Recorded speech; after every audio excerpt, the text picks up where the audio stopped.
దేవుని పేరిట అందరికీ వందనాలు. మరి గత కొన్ని దినాలు 4-5 డేస్ వాక్యం పెట్టడానికి వీలు కుదరలేదు. ఎగ్జామ్ రాయడానికి వెళ్తే హైదరాబాద్. సో దాన్ని బట్టి వాక్యాలు పెట్టడానికి టైం దొరకలేదు. అయితే ఈరోజు దేవుని యొక్క వాక్యం మనం విందాం. అయితే ముఖ్యంగా ఈరోజు మరి ఫిలిప్పీయులు 3వ అధ్యాయం చెప్పడానికి ముఖ్య కారణం ఏంటంటే, మరి మొన్నటి దినాన అంటే ఏ రోజైతే మనకి మరి భస్మ బుధవారం అని ఆ రోజు నుంచి మరి మనకి లెంట్ డేట్స్ మనకి స్టార్ట్ అవుతాయి. మనకు తెలుసు, మనం ఉపవాసాలు ఉంటాం. 40 days ఉపవాసం ఉండి కొంతమంది ఆత్మీయంగా బలపడాలని కొంతమంది ఉపవాసాలు ఉంటారు 40 days. దేవుని యొక్క శిలువ శ్రమలు జ్ఞాపకం చేసుకొని వీరు కూడా దాన్ని బట్టి దేవుని యొక్క శక్తిని పొంది మరి ఆత్మీయంగా ఇంకా ఎదగడం కోసం అని చెప్పి 40 days ఫాస్టింగ్ కొంతమంది ఉండడానికి ట్రై చేస్తారు. కొంతమంది ఏమో ఫాస్టింగ్ ఉండకపోయినా కానీ ప్రార్థనలు గడుపుతూ ఉంటారు. ఏదైనప్పటికీ స్పిరిచువల్గా అందరూ బలపడతారు.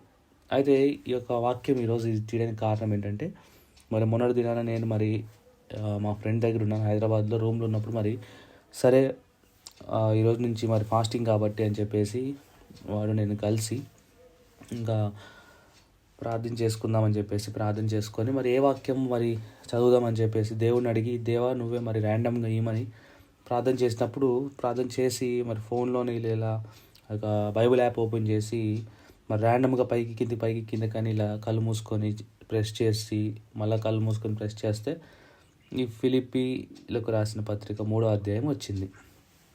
అద్భుతంగా చూడండి, దేవుడు మనం అడిగినప్పుడు దీన్ని బట్టి మనం అర్థం చేసుకోవాలి. ఈ వాక్యాన్ని బట్టి దేవుడు మనకి ఏది అవసరమైనదో అది మనం అడిగి కనుక ఆశతో కనుక ప్రార్థించినప్పుడు దేవుడు మనకి రెడీగా అవైలబిలిటీలోనే ఉంటాడు. దేవుడు ఎప్పుడు ఏదో దేవుడు నిద్రపోతున్నాడో, లేకపోతే దేవుడు వేరే పనులు ఉన్నాడో, దేవుడు ఇంకొకరిని పట్టించుకుంటున్నాడు కావచ్చు, నన్ను పట్టించుకోవట్లేదు కావచ్చు అని మనం ఎప్పుడు అనుకోవద్దు. ఎందుకంటే చూడండి, మరి నేను దేవుడిని నార్మల్గా నేను ఏం అడగలేదు, దేవుడా నువ్వు మాతో ఏం మాట్లాడదలుచుకున్నావు అన్నప్పుడు దేవుడు మరి ఈ యొక్క వాక్యాన్ని మరి దేవుడు ఇచ్చాడు. ఈ వాక్యం ద్వారా మరి ఏం నేర్చుకోగలుగుతాం? మన యొక్క 40 రోజులు ఫాస్టింగ్ స్టార్ట్ చేసాము, కొంతమంది స్టార్ట్ చేశారు కాబట్టి ఈ 40 days ఫాస్టింగ్లో కొన్ని చాలా ఇంపార్టెంట్ విషయము దేవుడు ఈరోజు మాట్లాడుతున్నాడు. చూద్దాము. ఫిలిప్పీయులకు రాసిన పత్రిక 3వ అధ్యాయం. మెట్టుకు నా సహోదరులారా, ప్రభువునందు ఆనందించుడి. అదే సంగతులను మీకు రాయటకు నాకు కష్టమైనది కాదు, మీకు అది క్షేమకరము. కుక్కల విషయమై జాగ్రత్తగా ఉండుడి, దుష్టులైన పనివారి విషయమై జాగ్రత్తగా ఉండుడి, ఈ ఛేదనను ఆచరించు వారి విషయమై జాగ్రత్తగా ఉండుడి. ఎందుకనగా శరీరం ఆస్పాదము చేసుకొని, ఇది చాలా ఇంపార్టెంట్, ఎందుకనగా శరీరమును ఆస్పాదము చేసుకొనక దేవుని యొక్క ఆత్మ వలన ఆరాధించుచు క్రీస్తు యేసునందు అతిశయపడుచున్న మనమే సున్నతి ఆచరించువారము. సున్నతి అంటే మీకు అందరికీ తెలుసు. సో అయితే ఆత్మీయ సున్నతి, శారీరక సున్నతి. పౌలు గారు ఏమన్నారంటే, సున్నతి అనేది ఆత్మకు సంబంధించింది అయి ఉంటే సరిపోతుంది, శారీరకంగా అందరూ సున్నతి పొందాల్సిన అవసరం లేదు అని చెప్పేసి పౌలు గారు చెప్పారు. అంటే అక్కడ మనం అర్థం చేసుకోవాల్సింది ఏంటంటే 2 విషయాలు, ఒకటే విషయము కానీ అది 2 భాగాలుగా, ఒకటేమో శారీరక భాగంగా, ఇంకోటేమో ఆత్మ భాగంగా మనం చూస్తున్నాం. ఇదే విషయం దేవుడు నాతో ఆ రోజు నైట్ మాట్లాడితే నేను నా ఫ్రెండ్తో కూడా షేర్ చేసుకున్నాను. ఈ వాక్యాన్ని దేవుడు నా ద్వారా మాట్లాడిన మాటలు మీకు ఈరోజు అందించాలని ఆశపడుతున్నా. ఏంటంటే ఫాస్టింగ్ కూడా అంతే, ఉపవాసం కూడా అంతే. నువ్వు శారీరకంగా ఉపవాసం ఉంటున్నావా, ఆత్మీయంగా ఉపవాసం ఉంటున్నావా, చాలా జాగ్రత్తగా చూసుకోవాలి. శారీరక ఉపవాసం అంటే ఎలా ఉంటుందంటే, నువ్వు ఫుడ్ తినకుండా ఉంటావు, జస్ట్ కేవలం ఫుడ్ తినకుండా ఉంటాను అంటావు అంతే. కొంతమంది ఫుడ్ తినకుండా ఉండడము ఉంటూ ఫ్రూట్స్ అన్నీ తింటారు, అది ఒక కైండ్ ఆఫ్ శారీరకమైన ఉపవాసం. కొంతమంది నేను పాలు తాగుతాను అంటారు, అది ఒక రకమైన శారీరకమైన ఉపవాసం. సరే, శారీరకమైన ఉపవాసం ఉండడం తప్ప రైటా అనేది పక్కన పెడితే ఆత్మీయ ఉపవాసాలు కూడా ఉంది. ఆత్మీయ ఉపవాసం ఏంటంటే ఆ యొక్క సమయాన్ని, ఏదైతే ఉపవాస సమయం ఏదైతే ఉంటుందో ఆ యొక్క 1-2 గంటలు నువ్వు ప్రతిదినము దేవుడి సన్నిధిలో గడపాలి. నేను ఉపవాసం ఉంటున్నా అని చెప్పేసి నువ్వు ఫోన్ పట్టుకొని ఇన్స్టాగ్రామ్ కానీ, ఫేస్బుక్ కానీ, ఇంకా యూట్యూబ్ అని కానీ, లేకపోతే ఫ్రెండ్స్తో బయటికి వెళ్ళి తిరగడం కానీ, ఇలాంటివన్నీ చేస్తే అసలు ఆ ఉపవాసమే కాదు. నువ్వు ఆ యొక్క సమయాన్ని దేవుడితో గడపడానికి టైం ఇవ్వాలి. అది నిజమైన ఉపవాసం, అది నిజమైన ఆత్మీయ ఉపవాసం. సో దేవుడు ఇక్కడ ఏమంటున్నాడంటే, ఇక్కడ ఈ వాక్యంలో కూడా పౌలు గారు ఏం చెప్తాడంటే చూడండి, దేన్ని బట్టి అతిశయపడుతున్నారు?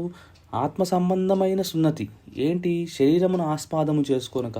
చాలామంది నేను ఫాస్టింగ్ ఉంటున్నా, నేను 40 days ఫాస్టింగ్ ఉంటున్నాను చెప్పుకోవడానికి కొంతమంది ఉంటారు. ఏది ఫాస్టింగ్ బయట వాళ్ళకి చెప్పుకోవడానికి, నేను ఫాస్టింగ్ ఉన్నా ఏమనుకున్నారు అని చెప్పుకోవడానికి. కానీ దేవుడు అంటున్నాడు అది కాదు, నువ్వు తినకుండా ఉంటున్నావు 40 రోజులు, దాన్ని బట్టి అతిశయపడకూడదు, దాన్ని అతిశయాస్పదంగా తీసుకోకూడదు. మరి దేన్ని తీసుకోవాలి? ఆత్మ సంబంధంగా. నేను ఫాస్టింగ్ ఉన్నా, నేను 2 గంటలు ప్రార్థన చేశా, నేను 2 గంటలు ఆ ప్రార్థనలో దేవునితో నేను మాట్లాడా, దేవుడు నాతో మాట్లాడి, నేను బైబిల్ చదివాను, ఒక చాప్టర్ మొత్తం చదివేసా, లేకపోతే ఒక 5 అధ్యాయాలు చదివేసా, లేకపోతే ఆ యొక్క బుక్ మొత్తం నేను ఫినిష్ చేసేసా, ఆ యొక్క బుక్ ఆ పత్రిక మొత్తం నేను చదివేసా అని చెప్పేసి, అది ఆత్మకు సంబంధించిన ఫాస్టింగ్స్. ఆ సమయాన్ని నువ్వు నీ యొక్క ఆత్మీయ స్థితి బలపరచుకోవడానికి యూజ్ చేసుకోవాలి. కానీ ఏదో ఫుడ్ తినకుండా ఉండడం దానివల్ల వచ్చే ఉపయోగం ఏమీ లేదు. వచ్చే ఉపయోగం లేక నువ్వు అనవసరంగా అతిశయపడి నువ్వే ఏదో సూపర్ డూపర్ అనుకొని నువ్వు ఇంకా ఆత్మీయంగా ఏదో బలం పొందుకున్నావని నువ్వు భ్రమలో ఉంటావు. సాతాను గాడిని నీకు ఈజీగా పడేస్తాడు. నార్మల్గా కళ్ళు తెరిచి వెళ్ళేవాడిని పడేయడం కష్టం. అదే మొత్తిచ్చి ఆ యొక్క ఆత్మీయ అంధత్వాన్ని తీసుకొచ్చి ఈజీగా పడేయచ్చు. సాతాను కూడా అదే చేస్తున్నాడు. ఇప్పుడు చాలామంది 40 days ఫాస్టింగ్ అంటే ఎలా ఉంటుందంటే, సాయంత్రం తినరు, మరి తినకుండా మిగతా అన్ని పనులన్నీ చేస్తారు. ఆ యొక్క సమయాన్ని మరి దేవుడికి ఉపయోగించకుండా మిగతా అన్ని పనులు చేస్తారు. అంటే సినిమాలు చూస్తారు, లేకపోతే టీవీలు చూస్తారు, యూట్యూబ్లు చూస్తారు, ఇన్స్టాగ్రామ్లు చూస్తారు, ఫేస్బుక్లు చూస్తారు. ఇంకా అది ఫాస్టింగ్ ఎలా అవుతుంది? అసలు ఫాస్టింగ్ దేవుడు ఏమంటున్నాడు వాక్యంలో? ఇక్కడ చూడండి, ఇంకా చెప్తాను. అంటే శారీరకంగా మీరు అనవసరంగా ఏదో అతిశయపడకండి, మేము ఫాస్టింగ్ ఉంటున్నామని చెప్పేసి అతిశయపడకండి. ఏ వాక్యం? దేవుడు చూడండి, 4వ వచనం, కావాలంటే నేను శరీరంను ఆస్వాదం చేసుకొని వచ్చును, మరి ఎవడైనా శరీరం ఆస్వాదం చేసుకొని దలిచినట్టు నేను మరి ఎక్కువగా చేసుకోవచ్చు. ఎందుకంటే పౌలు గారు యూదుడు, ఆయన ఒకప్పుడు యూద ఆచారాలు, శరీరక సంబంధమైన ఆచారాలు చాలా ఫాలో అయ్యాడు. సో వాటిని నేను కనుక ఆస్వాదం చేసుకుంటే వేరే వాళ్ళకన్నా ఇంకెక్కువగా నేను అతిశయపడటానికి వీలుంది. కానీ నేను అతిశయపడను అంటాడు పౌలు గారు. 8 దినమున సున్నతి పొందిన వాడను, ఇశ్రాయేలు వంశం వాడను, బెన్యామీను గోత్రంలో పుట్టి హెబ్రీయుల సంతానమైన హెబ్రీయుడైన, ధర్మశాస్త్ర విషయమైన పరిచయుడైన, ఆసక్తి విషయంలో సంఘమును హింసించేవాడిని, ధర్మశాస్త్రంలో నీతి విషయం అనిందునే ఉంటిని. అయినను నేనేవి నాకు లాభకరమై ఉండేనో వాటిని క్రీస్తు యేసు నిమిత్తం నష్టముగా ఎంచుకుంటుని, నిత్యముగా నా ప్రభువైన యేసు క్రీస్తుని గురించి అతి శ్రేష్టమైన జ్ఞానము నిమిత్తమై సమస్తము నష్టముగా ఎంచుకొనిచున్నాను. దేని యొక్క జ్ఞానము నిమిత్తమై వీటన్నిటిని పెంటగా ఎంచుకున్నాడంట. శారీరకంగా ఏవైతే చేస్తున్నాడో వాటి మీద అతిశయపడటాన్ని పెంటగా ఎంచుకున్నాడు. అంతేగాని వాటన్నిటి చేయట్లేదని కాదు, అవన్నీ చేస్తున్నాడు. ఫాస్టింగ్ ఉంటున్నాడు, ధర్మశాస్త్రం చెప్పిన విధంగా ఏవైతే చేయాలో అవన్నీ చేస్తున్నాడు. అవి చేస్తూనే యేసు ప్రభు వారి జ్ఞానం ద్వారా వాటిలో మోడిఫికేషన్స్ తెచ్చుకొని ఇంకెక్కువగా దేవుళ్ళు బలపడుతున్నాడు, ఆత్మీయ సున్నతి పొందుతున్నాడు.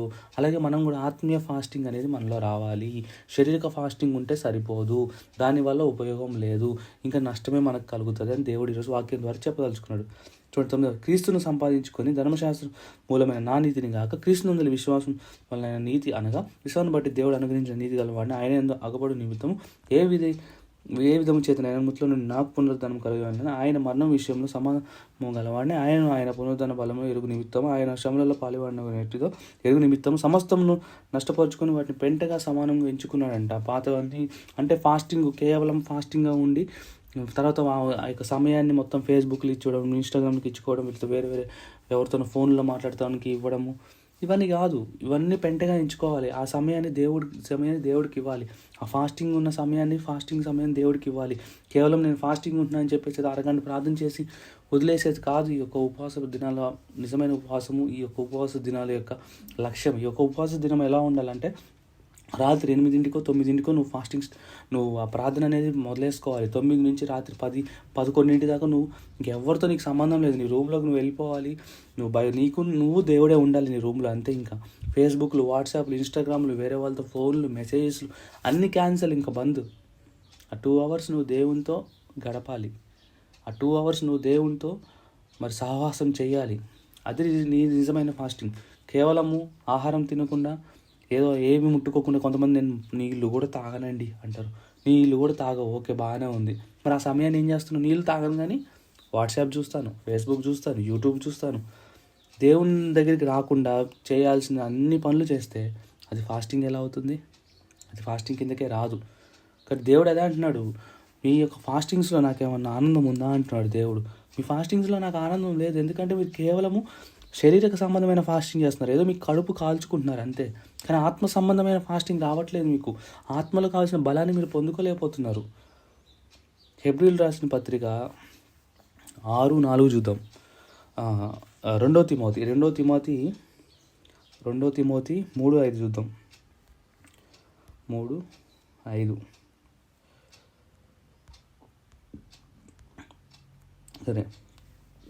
సరే ఒకటి నుంచి చదువు. అంత్య దినములో అపాయకరమైన కాలం వచ్చునని తెలుసుకొని వేళరంగా మనుషులు స్వార్థప్రియులు, ధనాపేక్షులు, బింకములాడువారు, అహంకారులు, దూషకులు, తల్లిదండ్రులను అవిధులే, కృతజ్ఞత లేనివారు, అపవిత్రులు, అనురాగరహితులు, అతిద్వేషులు, అపవాదకులు, అజితేంద్రియులు, క్రూరులు, సజ్జనద్వేషులు, ద్రోహులు, మూర్ఖులు, గర్వాంధులు, దేవుని కంటే సుఖమును ఎక్కువగా ప్రేమించేవారు. దేవుని కంటే సుఖాన్ని ఎక్కువగా ప్రేమిస్తున్నారు. అవునా కాదా? ఏంటి, కేవలం ఫాస్టింగ్ ఉంటున్నాం పేరుకి అంతే, కానీ ఆ సమయాన్ని దేవుళ్ళు స్పెండ్ చేయకుండా వేరే వేరే విషయాలన్నింటిలో మనం ఉంటాం. సో దట్ మన కడుపుకి మన మైండ్కి తెలియదు అనమాట మనం ఫాస్టింగ్ ఉన్నామని చెప్పేసి. సో ఆకలి కూడా వేయదు, పడుకోవచ్చు వెంటనే. అది కాదు దేవుడు అంటుంది. పైకి భక్తి గలవారై ఉండి, పైకి భక్తి గలవారై ఉంటున్నామంట. అరే నా 40 days ఫాస్టింగ్ ఉన్నాడ్రా, అమ్మో 40 days ఫాస్టింగ్ ఉన్నాడ్రా. పైకి భక్తి గలవారై ఉండి దాని శక్తిని ఆశ్రయించని వారే ఉందురు. అంటే పైకి భక్తిగా ఉంటున్నారు, ఈ దినాలు అలా ఉన్నాయి. చూడండి ఎంతమంది మరి ఫాస్టింగ్ నిజంగా 40 days ఫాస్టింగ్ అనేది నిజంగా ఈ విధంగా చేస్తున్నారు, నిజంగా ఆత్మీయ మేలు కొరకై చేయాల్సిన పనులను చేస్తున్నారు. మరి ఫాస్టింగ్ ఉన్న సమయంలో ఎవరు చేయట్లేదు.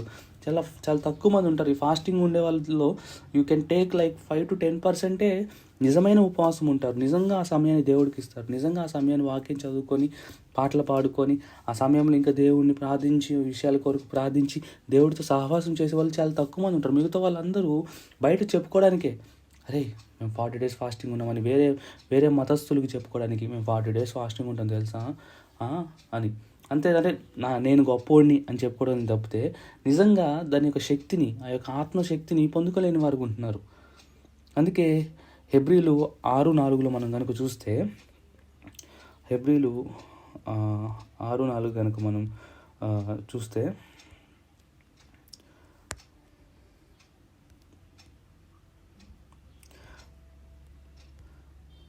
ఒకసారి వెలిగింపబడి పరలోక సంబంధమైన వరం రుచి పరిశుద్ధాత్మ పాలవారై దేవుని దివ్యవాక్యమును రాబోయే సంబంధమైన శక్తుల ప్రభావం అనుభవించిన తర్వాత, అంటే దేవునికి ఆత్మీయ స్థితిలో మనం బలం పొందిన తర్వాత, తమ విషయంలో దేవుని కుమారుని మరలా సిలువ వేసి అనుభవించిన తర్వాత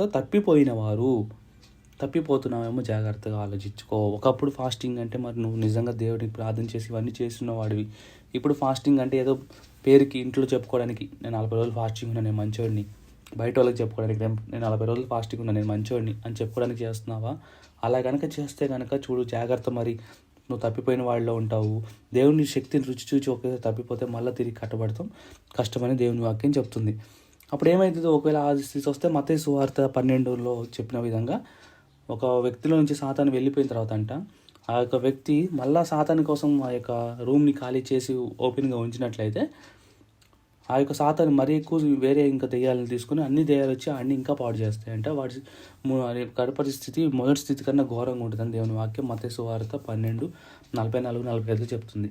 సో కాబట్టి ఈ యొక్క ఫాస్టింగ్ అనేది మీరు అనవసరంగా కేవలం శారీరక సంబంధమైన ఫాస్టింగ్గా, ఏదో కడుపు మార్చుకోవడానికి ఫాస్టింగ్గా కనుక మీరు ఉంటే కనుక, చాలామంది అయితే ఇంకా ఏదో డైటింగ్లా ఫీల్ అవుతారు. ఈ 40 days నేను ఫాస్టింగ్ ఉంటే కొంచెం సన్న కూడా పడతానుగా అన్న ఆ డైటింగ్ మోడ్లోకి వెళ్ళిపోతారు కొంతమంది. సో ఆ విధంగా కనుక నువ్వు చేస్తే కనుక ఇవన్నీ సాతాను గాడు కూడా చూస్తున్నాడు, దేవుడు చూస్తున్నాడు, సాతాను చూస్తుంది. దేవుడేమో అక్కడ నీకు లెక్క చెప్పాలి కాబట్టి దేవుడు అక్కడ పుస్తకంలో రాస్తూ ఉంటాడు నువ్వు చేసిన పనులన్నీ. ఇక్కడేమో సాతాను గాడేమో ఓకే వీడు నాకు డోర్ ఓపెన్ చేశాడు, కేవలం ఫాస్టింగ్ అంటే ఏదో గుడ్డోళ్ళ అంధత్వంలో ఏదో పెద్ద స్పిరిచువల్గా బలం పొందుకుంటాడు అన్నట్టుగా వీడు కేవలం అన్నం తినుకుని ఉంటున్నాడు, కానీ ఆ సమయాన్ని దేవుడికి ఇట్లేదు కాబట్టి వీడిని ఈజీగా పడేయచ్చు అని చెప్పి సాతాను మనల్ని పడేస్తాడు. కాబట్టి ఈ యొక్క వీడియో యొక్క ముఖ్య సందేశం ఏంటంటే, ఫాస్టింగ్ ఉండండి, చాలా మంచిది. వారానికి ఒకసారి ఉండండి, వెరీ గుడ్. అలాగే 40 రోజులు ఫాస్టింగ్ ఉన్న వాళ్ళు ఉండండి, చాలా మంచిది. కానీ ఆ సమయాన్ని ఫాస్టింగ్ అని ఆ పేరు కనుక నువ్వు వాడితే కనుక నీకు గుర్తు రావాల్సింది ఏంటంటే, ఆ యొక్క సమయాన్ని వేరే అన్ని విషయాలకి ఆ యొక్క సమయాన్ని మూసివేసి ఆ సమయాన్ని కేవలం దేవుడి కొడుకే వాడాలి. అదే నిజమైన ఫాస్టింగ్. దానివల్లే ఏమన్నా ఆత్మీయ స్థితిలో డెవలప్మెంట్ అనేది ఉంటుంది. లేకపోతే నువ్వు ఎన్ని ఫాస్టింగ్లు ఉన్నాయి కానీ నీకు డెవలప్మెంట్ ఉండదు. కాబట్టి ఫాస్టింగ్ అనేది ఈ విధంగా ఉండండి. ఆ 1-2 hours అన్నీ ఆపేయండి, లోకంతో సంబంధం కట్ చేసుకోండి, దేవుడితో ఆ సమయాన్ని గడపండి. అది రియల్ ఫాస్టింగ్. అప్పుడు మీరు అద్భుతమైన ఆత్మీయ శక్తిని మీరు పొందుతారు. మీ జీవితంలో ఆత్మీయంగా ఎదుగుతారు. అలాగే మీ యొక్క ఏవైతే మరి లోటుపాట్లు ఏవైతే మీకు అవసరాలు ఉన్నాయో అవన్నీ కూడా దేవుడు తీరుస్తాడు. దేవుడి యొక్క చిన్న వాక్యాన్ని దీవించును గాక. ఆమేన్.